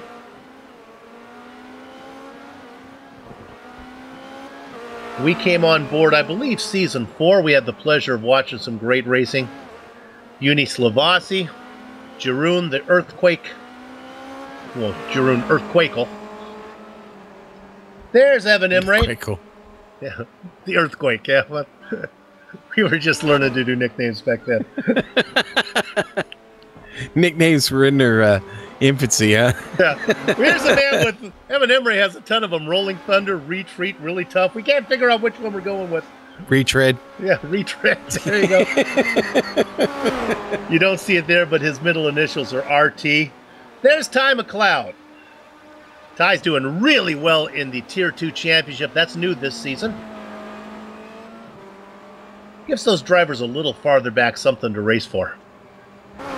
And when you look at that, you'll see 2 Tier 2 drivers. You'll see Knut Martinsen and his teammate Evan Imre both racing for Force Fissy. And that team doing really well in the Points Championship. That has to be the surprise of the season, as Force Fissy sits 3rd overall behind Formula Mini and Aperture Racing. Look at Josh Thompson. He came on to the scene last season. Sean, we noticed him right away that he was going to be fast. Yeah, we did. There's Ty McLeod, another Tier 2 driver. The Incline Racing team. You think Lubomir Morris feels any pressure right now, Soup, as we get ready to grid up? I don't think so. We've interviewed him. He seems pretty ice water, pretty cool. I think he has enough confidence that if he can get to the lead, I'll clear air in front of him. And actually, Song, there's a couple of them up there to watch. It's not only Lubomir, but his Mojak as well are both fast. Couple guys to keep an eye on. All right, let's go to the grid. We have to hustle. Here we go. Let's take them 10 at a time. Make sure we get through it. Casper Thon, Jeroen de Cortel, Lubomir Moritz, and Jiri Mojak. We talked about them in row 2. Alexander Miralosa, Alexander Valdo make up row 3. Tom van Hoyeman, Lawrence Sudden Strike de Rijk in 8th position. Manuel Hoyer and Stefan Larkamp in 10th. Sean? Knut Martinson, Evan Imre, Tim Bertie, Christian Tkach, Renee Osterkamp, Daniel Morris, Francois Godin, Josh Thompson, Mark Usher, and Scott Newton go 11th to 20th. Hidden Blackjack, Patrick Kessler, Ty McLeod, Kerry Nolden came home runner-up in the feature. Adam Tierney was your winner. We'll start in 24th. Then we're going to get the guys who didn't finish on the lead lap. Phil Reed, Hugo Quinier, Christoph Holstein, Harrison Finch, Andrew Greenhall, Sarah Dove, and Eunice Vastamaki. You can hear the engine start to harmonize. You know what you need to do. Gather up the chickens, take cover behind the cows, because the horses are out of the barn, and it is rookie Casper Thon leading them down into the first corner. He was brave. He was not scared of that pole position. Diving to the inside, he blinked away from me. Thrawn is off, and I don't see the driver in second. He's blinked away. Jeroen de Cortel now is going to inherit the lead. Jiri Mojak into second. Alexis Muraloso in third. Boy, it's a real treacherous start. It's still treacherous. Soup still trying to get things sorted out here. A lot of guys trying to win this on the first lap. So Thrawn led for a little while. He's fallen back to 30th. Got a little tension, then got out of the way. Jeroen de Cortel out in front. Mojak, Miraloso, Tom van Hoyeman in fourth. In fifth is Lawrence Sudden Strike to Right. Then Sean, oh my goodness, look back at about 6th and 7th. Absolutely crazy right now. Larkamp making a move on the outs. No, that was Martinson making the move on the outside of Larkamp. Got a car around. Oh, with Ty Ty McLeod. McLeod. Yep, and right in front of him, Christian Tkach. Both of them around. McLeod got a little help from Scott Newton, who has lost his nose as a result. Down there in Aqua Minerale, where I was talking about, Soup, they get in trouble. This is crazy getting through Alta. Daniel Morris is off. You look back at 22nd, they are swooping all around Daniel Morris. Let's drop back real quickly to 23rd. Oh, Mojak has had an incident. Yeah, he misses it. It's easy to miss this exit at Ravazza here. Just a little bit to the power, maybe too quick. While racing in second. That gives a little extra cushion to Jeroen de Cortel. 2 seconds back to a real battle. Here's Miraloso. Here comes the rookie Tom van Hoyeman looking in there. No! I thought Van Hoyeman's going to make a move. It is Sudden Strike who lives up to his nickname and strikes suddenly. And he gets around Hoyeman, but then he goes wide. And now Van Hoyeman gets to come back on him. Hoyeman had nowhere to go, Soup. Had nowhere to go. Look at that. De Rijk is having all kinds of trouble hanging onto the car right now. Now they come down into Paratella. It is De Rijk in third. If they can hang in, now they're going to go into Aqua Minerale. Let's stay on this battle for third. De Rijk looks like he has the pace. He starts now to get the wheels under him. He starts to distance himself. Knut Martinson racing in fifth. Manuel Hoyer, there's the name you got to watch for. He is up to 6 right now. He likes to do quick work of Martinson and see if he can get up and get to the lead, because all this going on behind De Cortel, who's just trying to pick him up and put him down. Let's go to third. Here comes the yellow car. That's Tom van Hoyeman trying to get inside. He's going to have, he's elbowing his way in there. He's going to have the preferred position through Ravazza. He's going to keep the car to the outside. I think it's going to work. We're going to lose. There we go. De Rijk has to fall back, so Van Hoyeman goes up to third, and now he has his sights set on Alexis Miralosa. Sean, I think he's going to get him before the corner number 2. Josh Thompson is already up to 8th, up 10 spots. He just got by Stephen Larkamp. Larkamp having a really good push himself. And here comes the pass for second. It's going to be Van Hoyman getting in there. I think he's going to get it done. He's going to see if Sudden Strike to Right can come through as well. They don't finish it off. De Right looking for somewhere to go. Late to the party. Here comes Manuel Hoyer. Not enough room. 3-car spin. It includes Miraloso, and De Right is on his lid. Yeah, that didn't end well. I don't think that's a reach. A little too crowded at the party there. Look at the move that yellow car made on the outside. We'll go on board with Hoyer. I think that was Van Hoyman who went to the outside, got around them all. Boy, this is really forcing the issue. Usher, Larkamp still really battling it out. Tim Purdy now in this mix. Jean-Francois Godin. This is crazy soup. They're all battling for 7th.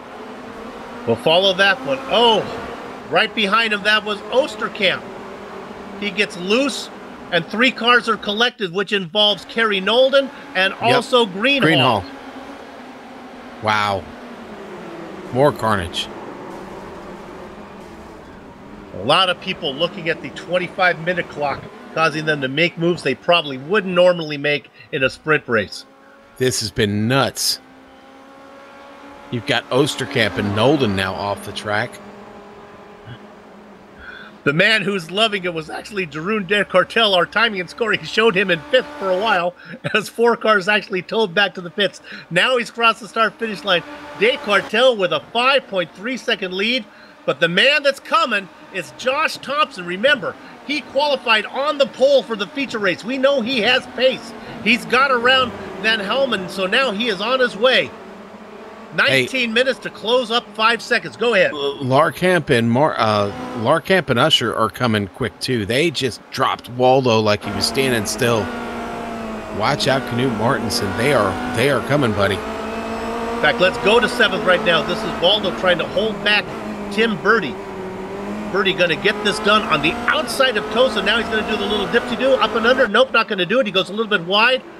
Boy, he is in the toe. Let's see if he can get it done before they go down into Paratella. And I think he does. He tucks inside. He should be able to get it done. Move Birdie up into 7th. Drop Valdo back into 8th. Nevertheless, a good run from Valdo. He started 6th, only down 2 spots.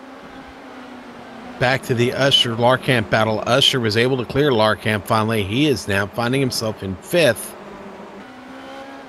Remember, Usher was a little faster in qualifying for the feature race. Larkamp made that great run through the field.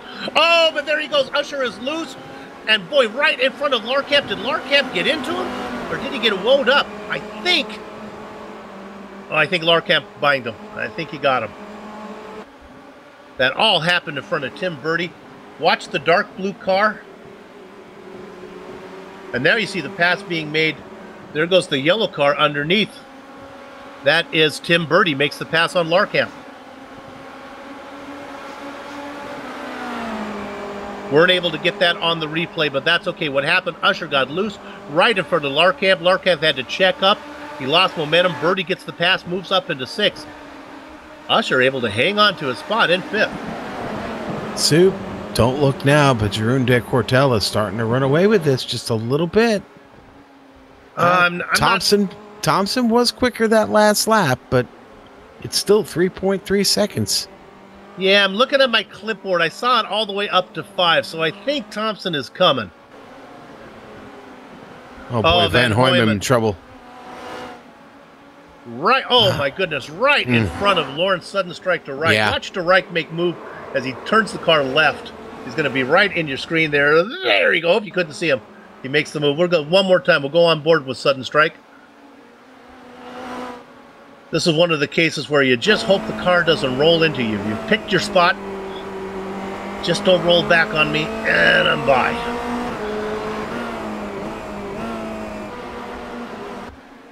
Now we're going to look. We think that maybe something happens to Holstein. We'll stay on this a minute and see if we can see Holstein had an issue. There it is.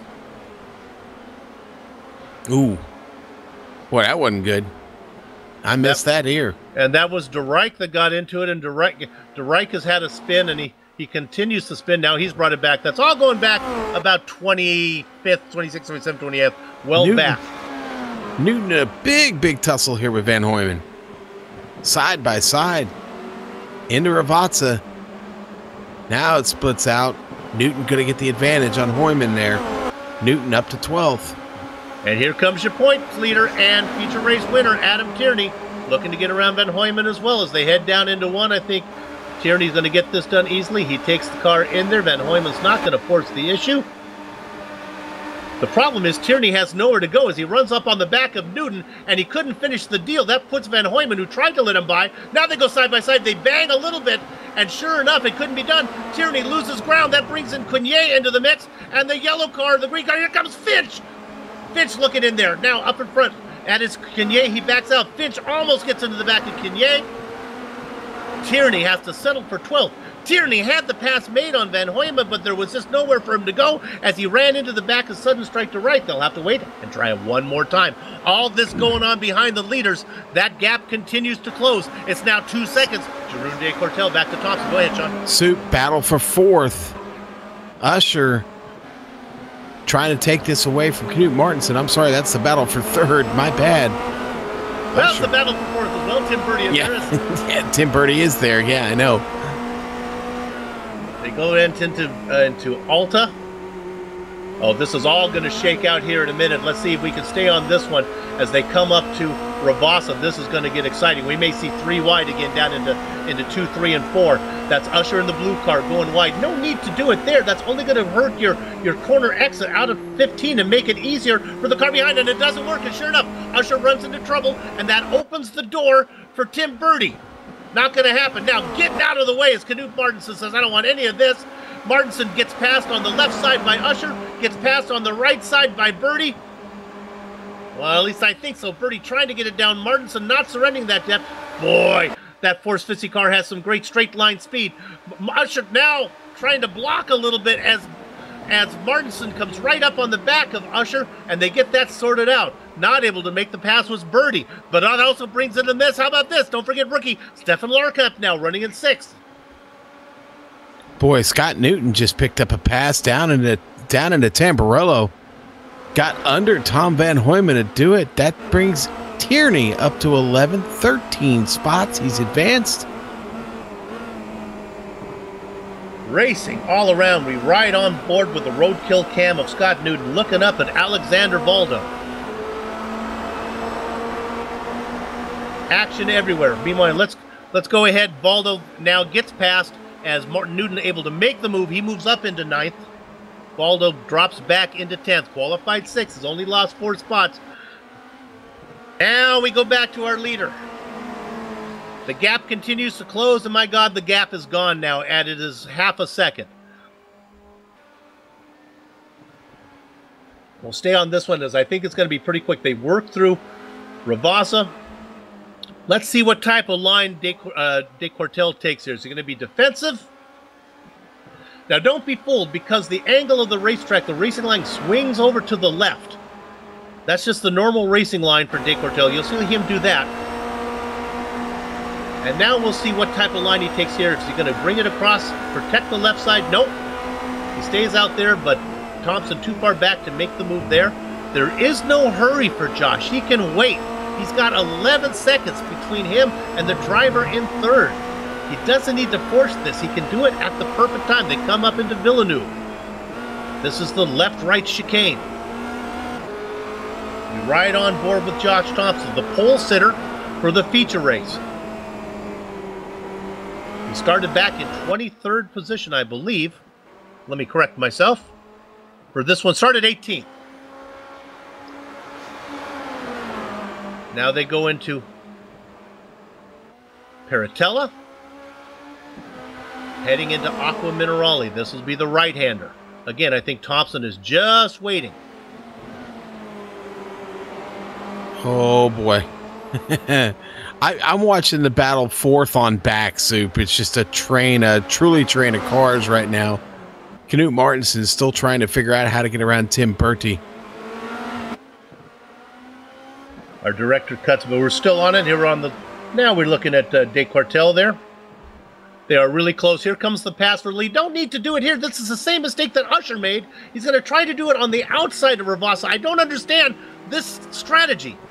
Soup, don't tell me how to race, but Thompson now gets it worked out. But now, well, he's pretty darn close there. Maybe wanted to force Descartes to a tight line through that final Ravassa. He's got the run now. This thing is done and dusted.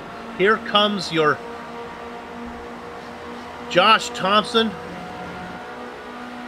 He's going to get this done. Going into the 2-3-4 combination. It is done.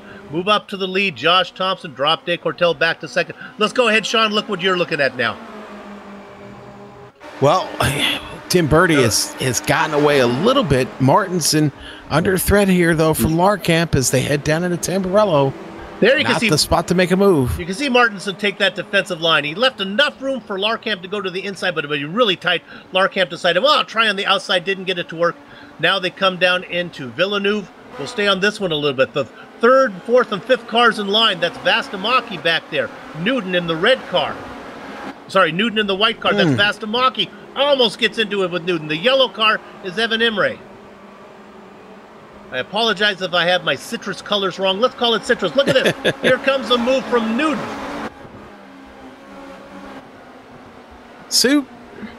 Newton gets in there. They side by side through Paratella. That's not going to work. Now down into Aqua Minerale. Newton's going to have to wait. Go ahead, Sean. You want to talk about movers of the race? Let's talk about Vastamaki. Up 23 spots. He was the last car in this field. Racing in 8th position right now.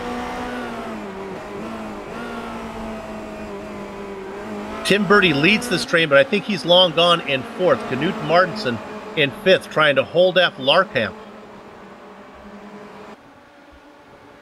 Right now, our Tier 2 driver, Jeroen Descartes, racing in 2nd. Martinson looking for Tier 2 points, racing in 5th. This is a good battle we're looking at. They come right at you. The lead car there is Birdie. The car with the little blue nose, that's Martinson. There's Larkamp.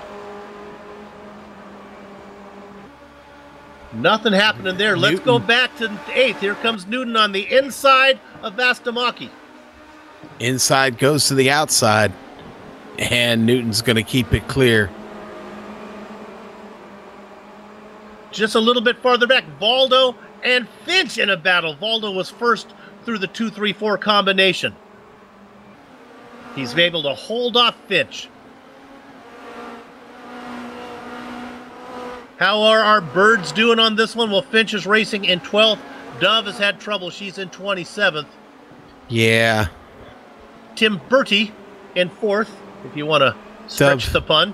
Unfortunately, Dove was the recipient of a car getting out of shape on track, and it was, believe it was Luber Moritz who had spun and clipped Sarah as she was coming by, and it sent her right into the tire barrier, destroying the car. I think the ether of her second place finish this evening probably still taking effect. So after a second place, you can probably get one bad one and still feel good. I don't think she's a fan of the track, Sue.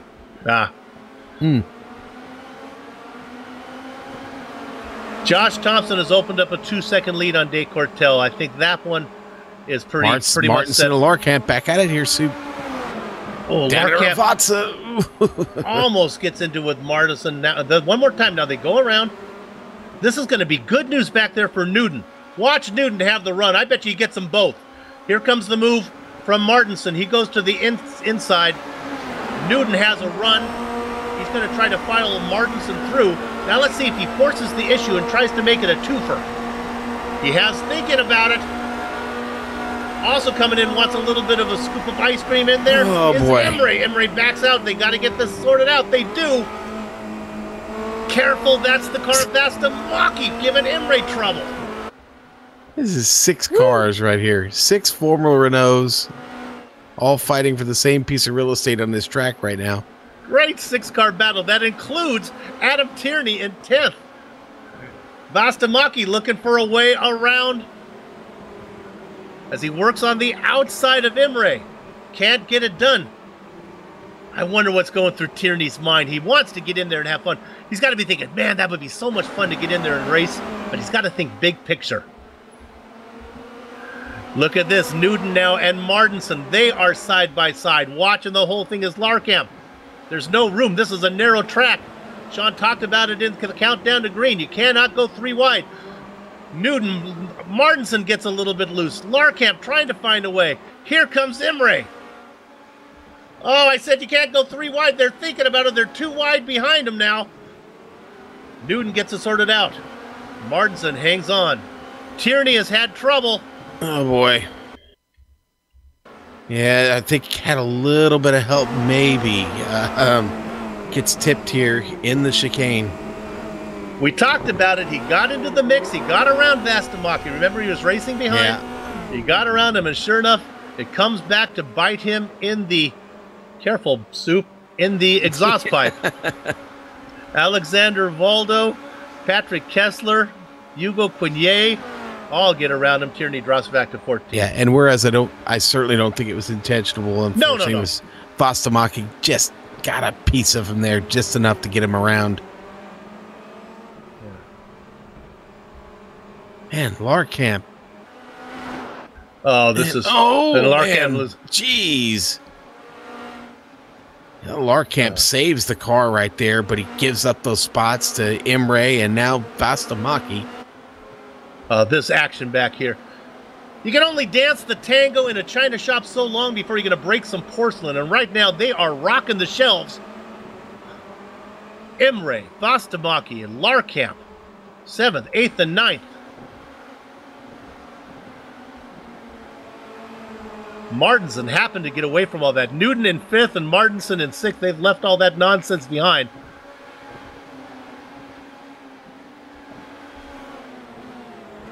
Now this is 11th. This is Valdo and Kessler and Quinier.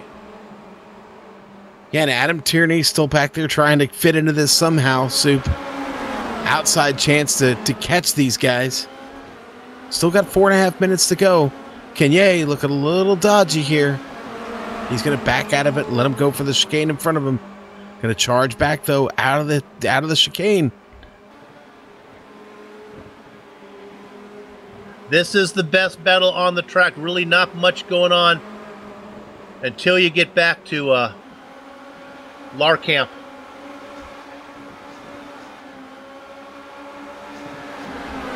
Vastamaki also in the mix. Vastamaki looking to get around Imre right now. Let's look at this. This is for 7th. That's Vastamaki in the dark car.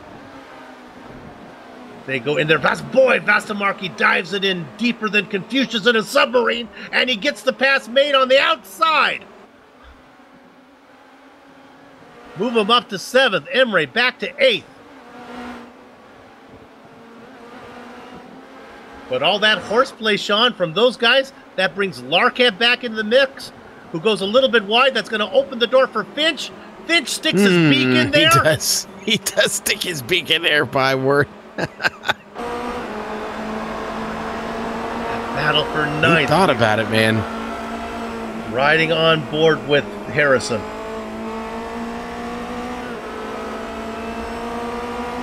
Yeah, see, all the battles up front have really kind of sorted themselves out. Waldo, Kessler, having a little bit of fun here, too. That's 11th. Just behind these guys. There you see it right there. That's Kessler. Stepping out. There he goes. Not going to get it from that side, though. Valdo still having a great run. Remember, he qualified. He gridded in 6th. He's only lost a few spots. And now here comes Adam Tierney back in the mist. Let's see if he's learned his lesson. Jean-Francois Godin gives out a sorry. I'll see if I can find it. Oh, it happened. Yeah, maybe we can catch it. It happened right in front of Christian to catch. They were both racing well down the order in 20th or so. Oh, boy. A couple top-tier drivers with trouble. Just a mistake from the Flying Frenchman. Didn't have the flap set on this one as the car comes around on him. There we go. And that's the familiar colors of Christian to catch getting into him. Just under 2 minutes to go. Not sure if we're on the white flag lap or not. Probably not. Waldo pulling off this move on Tierney. Yeah, right in Villeneuve. Oh, that was sketchy. There's Kenye right behind him. Kenye's going to slip in there right under Waldo. The door was open. Hugo said, thank you very much. It hasn't settled up yet, though, as they're coming up to the left-hander. This should be good for Cunier. He should be on the preferred position. He should be able to finish this pass, and he does. Let's move Hugo up to 13th. Alexander back to 14th. Tierney able to get around both of those, racing in the dozens spot. White flag coming out now. Josh Thompson started in 18th position, able to vulture a fuel as drivers ran into some trouble, did a lot of the passing on the track. Had to run down Jeroen de Cortel, who had a 5.5-second lead. He got there, passed him, and then drove away, as he now has a 6-second lead over de Cortel, who races in second. Usher comfortably in third. Yeah, Usher's fought really hard for that spot, Soup. He fought hard and clean up through the field to get it. What a great drive by Usher today. A lot of hard charges and a lot of stubborn falls. That includes Alexander Valdo, who did a good job. Looks like he's going to finish somewhere around 14th.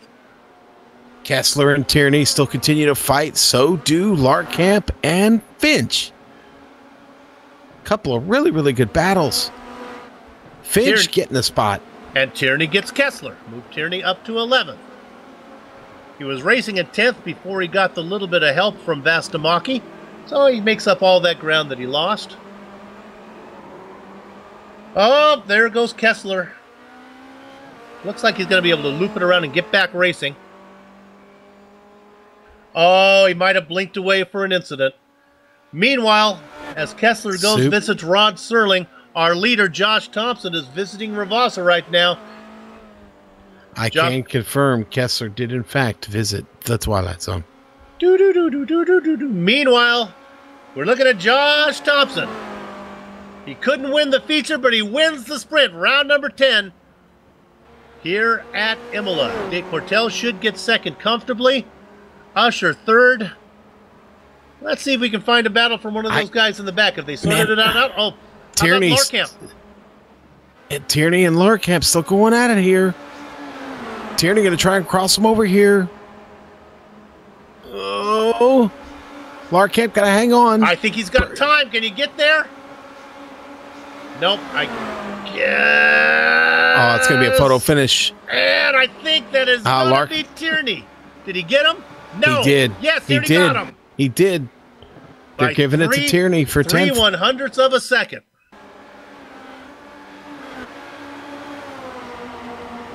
All the other drivers trying to bring it home. Yeah, that was, I'm afraid that was the last battle, really. We talked about there being enough racing area out of that final corner before you get to the start-finish line. And that was an example of that. The rest of the drivers bringing it home right now. Merloso, the last one on track here, bringing her home, Soup. Working his way out of Ravassa. And there you have it. Everybody comes across 19 cars on the lead lap of this 25-minute sprint race. What we're going to do right now on the Global Sim Racing channel is take a short break. Even though the racing is done, our broadcast is not. We will be back to run down the entire finishing order of the sprint race, talk to some of the drivers before we put a lock on the gate here at Imola. Don't go far, no clicking, back in a few.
Welcome back to the Global Sim Racing Channel's coverage of Apex Online Racing's Formula Renault 2.0 Championship. It's round 10 from Imola.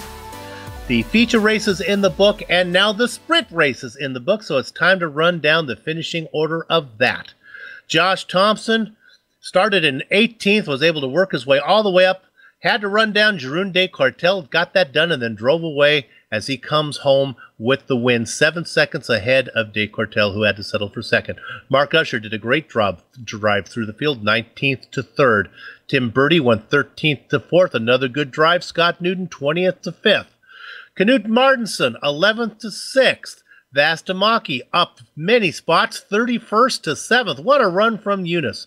Evan Rolling Thunder Emery comes home in 8th, 9th, and 10th. Go to Harrison Finch, and your feature race winner, Adam Tierney, comes home 9th for Finch, 10th for Tierney. Sean? Yes, sir. Back to 11th. It's going to be Stephen Larkamp. What a battle he had there with Tierney at the finish. Hugo Quignet, 12th. And 13th, Alexander Waldo himself involved in some pretty good battles. He'll have to settle for 13th. Phil Reed, 14th, up 11 spots to get there. Good job, Phil. 15th, going to go to Tom Van Hoyman. 16th, Casper Thron. 17th, Daniel Morris. 18th, Alexis Merloso. 19th, Patrick Kessler. And 20th, a disappointing 20th for Jean-Francois Godin. Right behind him, Christian Tkach in the blackjack spot as Godin and Tkach got together. Lubomir Morris, we're expecting big things from him as he qualified in 3rd position. He comes home in 22nd, 6 laps out of the lead. Ty McLeod, Andrew Greenhall behind them. Lauren Sudden strike to right, Christoph Holstein. Sarah Dove has to settle for 27th. Renee Osterkamp, Manuel Hoyer, Kerry Nolden, and Jiri Merjak round out your 31-car field. I was remiss if I didn't point out that De Cartel was a Tier 2 driver. He finishes ahead of Scott Newton, Knut Martinson, Eunice Vastamaki, and Evan Emery round out the top 5 in that class. Okay, it is time for interviews. And boy, do we have a full group to talk to there. My God, when it rains, it pours here on the GSRC interview booth. Let's go ahead and talk to who we got there. How about we talk to the winner first, Soup?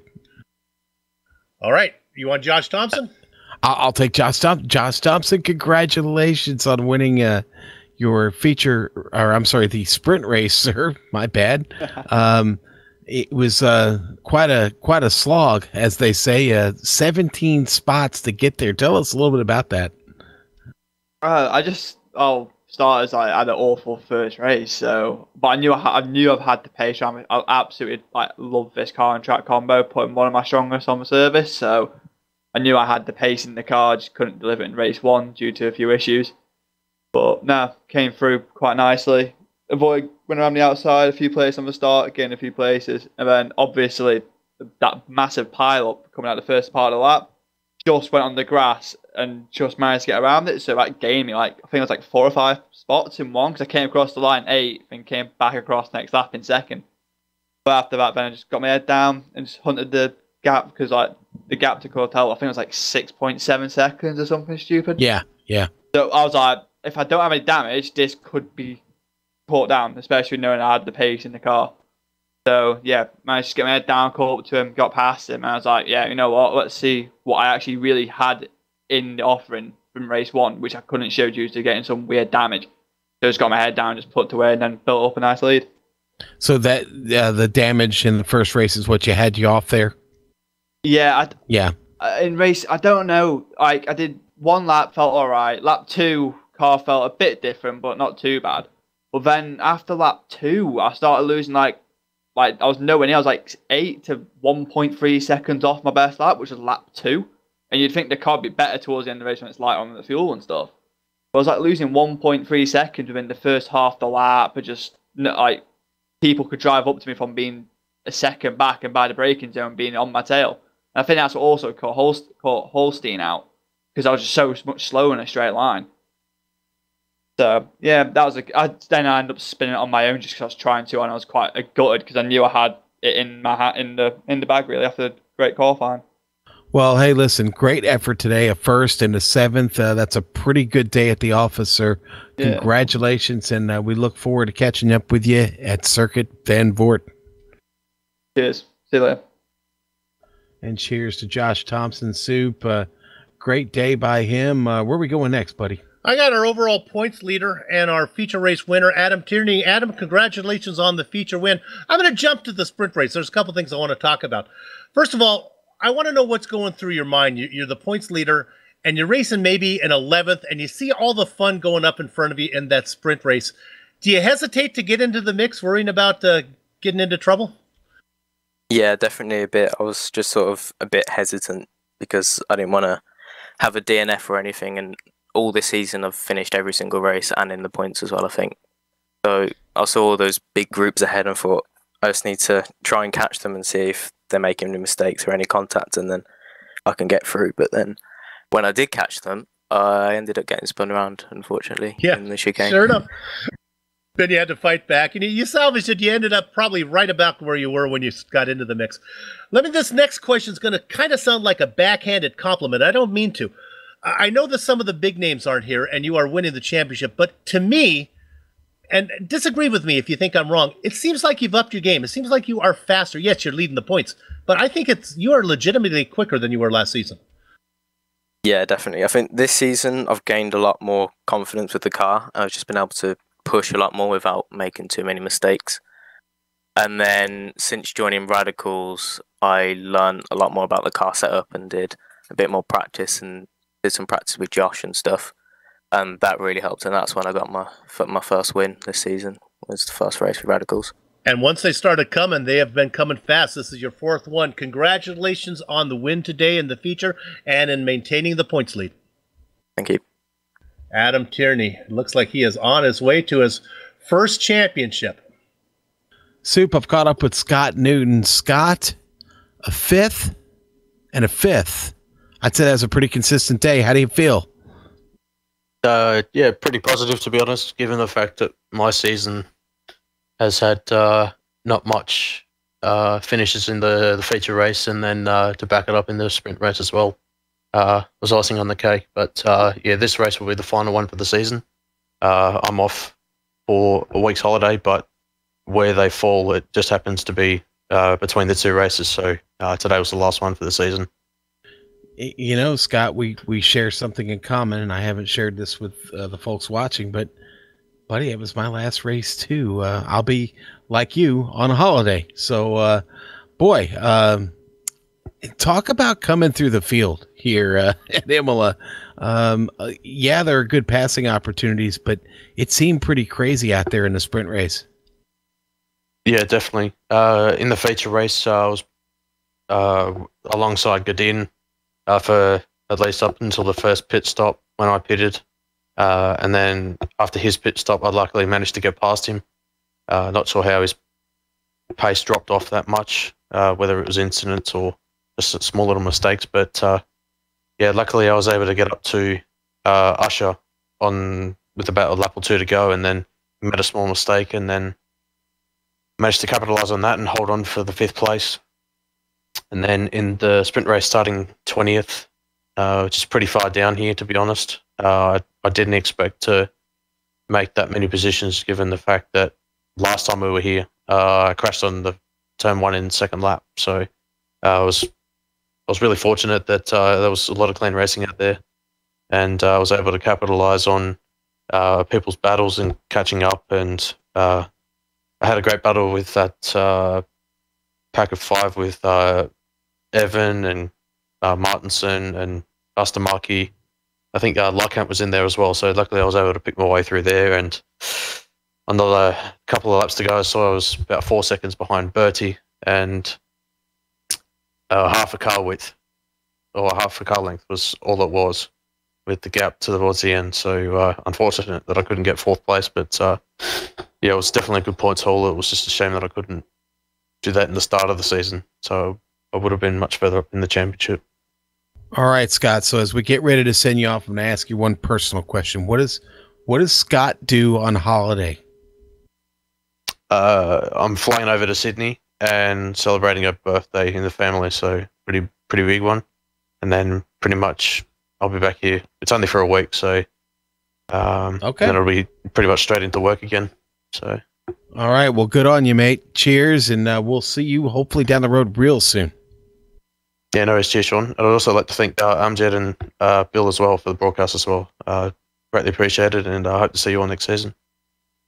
Yeah, we definitely will, Scott. And thank you very much. We appreciate that, buddy. We'll see you soon. No worries. Cheers.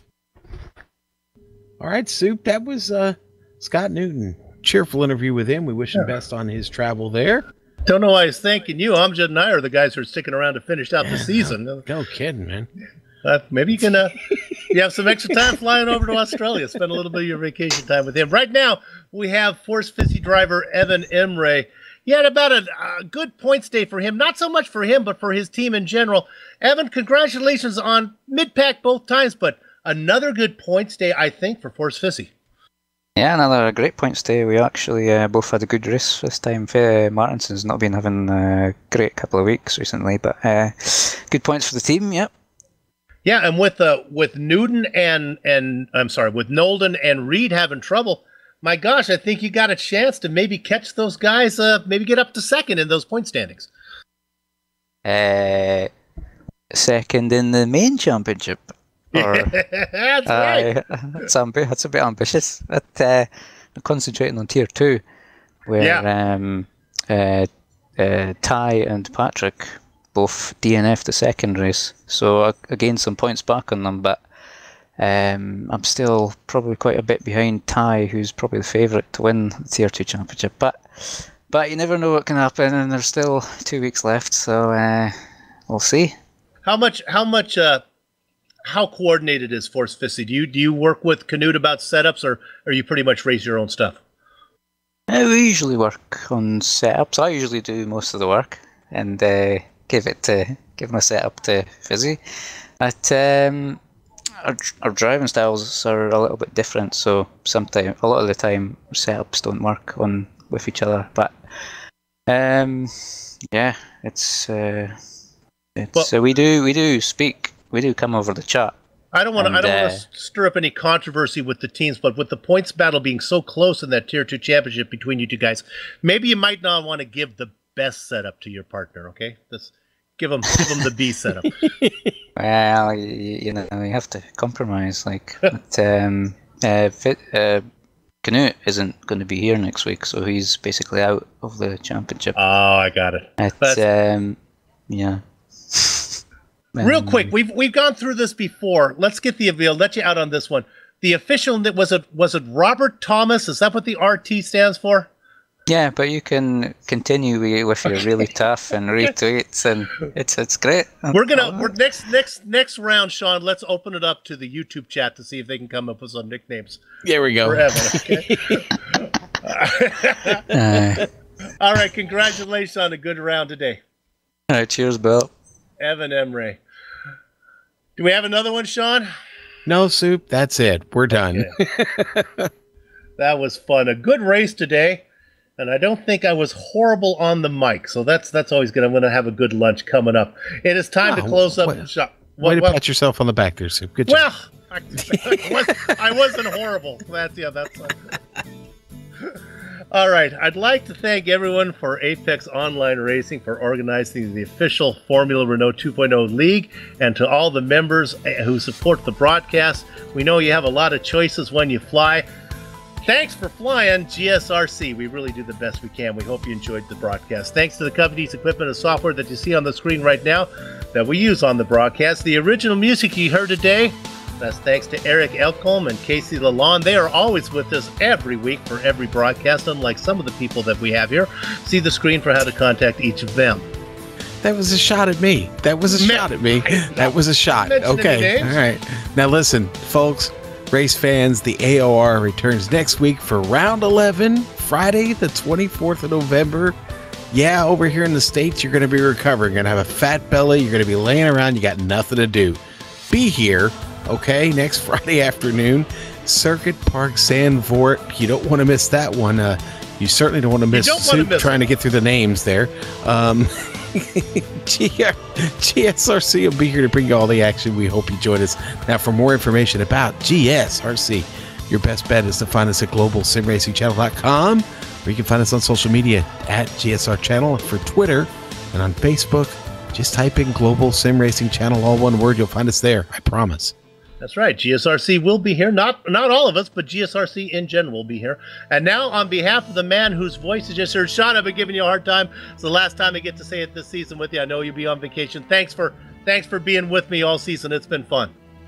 Man, it's been a blast. And listen, hats off and cheers to all the guys and ladies of the AOR.